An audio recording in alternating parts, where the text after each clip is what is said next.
نبدأ بالصلاة على رسولنا الكريم محمد صلى الله عليه وسلم، فصلوا على خير البشر. مدرب شتوتغارت سيباستيان هونيس يحذر ريال مدريد قبل مباراة دوري الأبطال. جود بيلينغهام يزين قائمة ريال مدريد لمواجهة شتوتغارت الألماني في دوري الأبطال. المدرب كارلو أنشيلوتي يدافع عن فينيسيوس جونيور بعد جدل لقاء سوسيداد. ونادي ريال مدريد يجدد عقد نجمه حتى عام 2027. السلام عليكم أيها المتابعين الكرام، أهلا وسهلا ومرحبا بكم على قناتكم مع الرياضة. ثانية فقط من وقتكم وادعمونا بلايك للفيديو والاشتراك في القناة، واكتبوها لمدريد في التعليقات لأعرفكم أيها المدريديستا. شكرا لكم جزيل الشكر.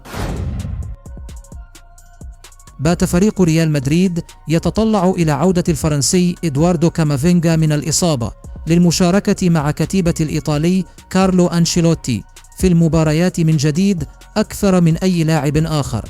إدواردو كامافينغا بات على مقربة من إنهاء البرنامج العلاجي للتعافي من الإصابة التي لحقت به وتسببت في حرمان كارلو أنشيلوتي من خدماته في المباريات الماضية للميرينجي. وأكدت شبكة ريليفو الإسبانية أن عودة كامافينغا أصبحت أقرب من أي وقت مضى، مفيدة بأن النادي الملكي يسعى لتجهيز اللاعب للمشاركة في مباريات قبل نهاية الشهر الجاري. وأوضحت الشبكة أن النادي يتطلع لعودة كامافينغا، حيث يراه الميرينجي أنه البديل الذي لديه القدرة على سد ثغرة رحيل الألماني توني كروس عن خط وسط ريال مدريد. وداخل ريال مدريد تنتشر نظرة لكامافينغا حول قدرته على لعب الأدوار التي كان يلعبها توني كروس مع الفريق الملكي، سواء مع الكرة أو بدونها، ما سيمنح الإيطالي كارلو أنشيلوتي ورقة رائعة لتعزيز خط الوسط بعد خروج توني كروس من عباءة النادي بالاعتزال في نهاية الموسم الماضي. أعلن نادي ريال مدريد الإسباني عن قائمة الفريق التي ستواجه شتوتغارت الألماني مساء اليوم الثلاثاء في الجولة الأولى من دور المجموعات بمسابقة دوري أبطال أوروبا بنظامها الجديد. وزين الإنجليزي جود بيلينغهام قائمة المدرب الإيطالي كارلو أنشيلوتي للمباراة مع عودة الثنائي إيدير ميليتاو وأوريلين تشواميني للقائمة رفقة زملائهما في الفريق.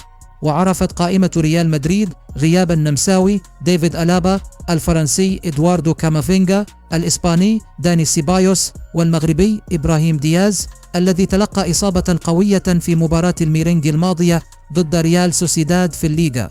ويدخل ريال مدريد مباراة شتوتغارت بمعنويات مرتفعة بعدما نجح في تحقيق الانتصار على سوسيداد في عقر داره بهدفين دون رد من توقيع فينيسيوس جونيور وكيليان مبابي من ركلتي جزاء. وجاءت قائمة ريال مدريد على النحو التالي: في حراسة المرمى تيبو كورتوا، أندري لونين، وفران غونزاليس. في خط الدفاع دانييل كارفاخال، إيدير ميليتاو، لوكاس فاسكيز، خيسوس فايخو، فران غارسيا، أنطونيو روديغير، وفيرلان ميندي. في خط الوسط جود بيلينغهام، فيدريكو فالفيردي، لوكا مودريتش، أوريلين تشواميني، وأردا جولر. في خط الهجوم فينيسيوس جونيور، كيليان مبابي، رودريغو غوس، وإندريك فيليبي. أبعد نادي ريال مدريد الشكوك التي دارت في الأشهر الماضية حول مستقبل الفرنسي فيرلان ميندي بشكل تام بعدما جدد عقده مع اللاعب حتى يونيو 2027.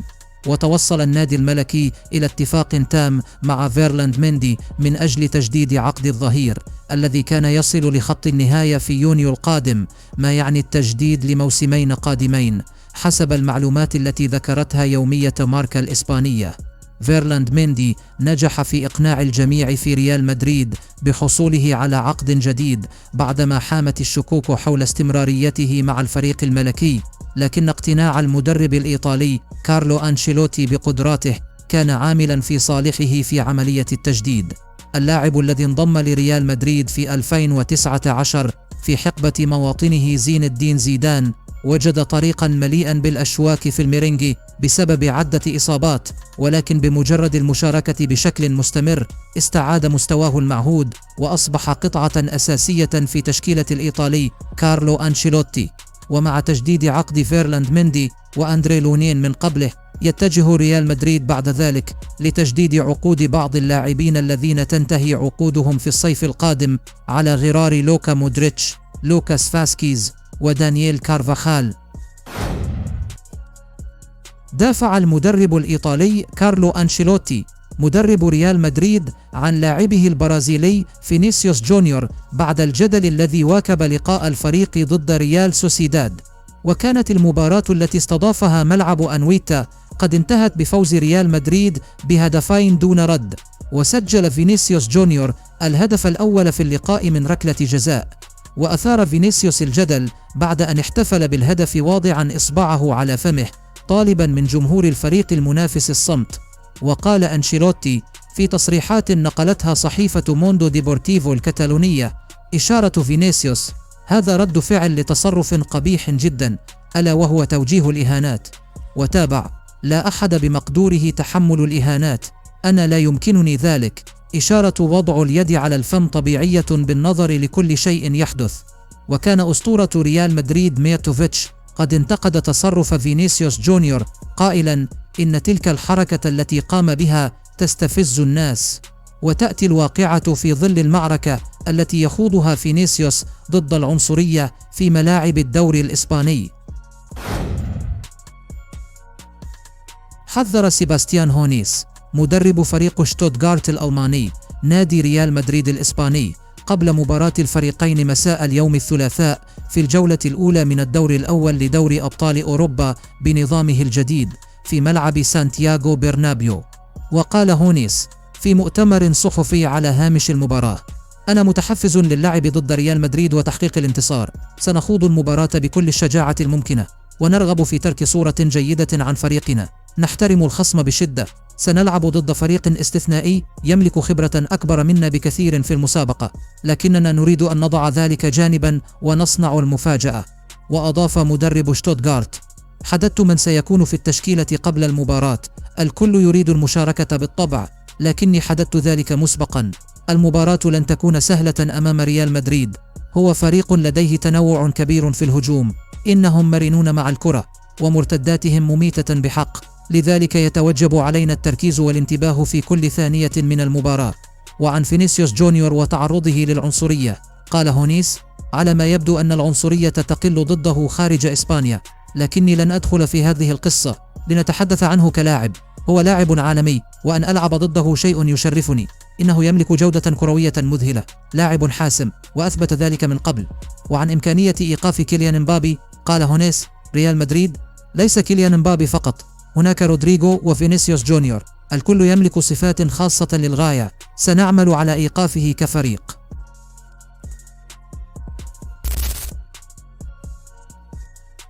إن أعجبك هذا الفيديو لا تنسى عمل لايك والاشتراك في القناة.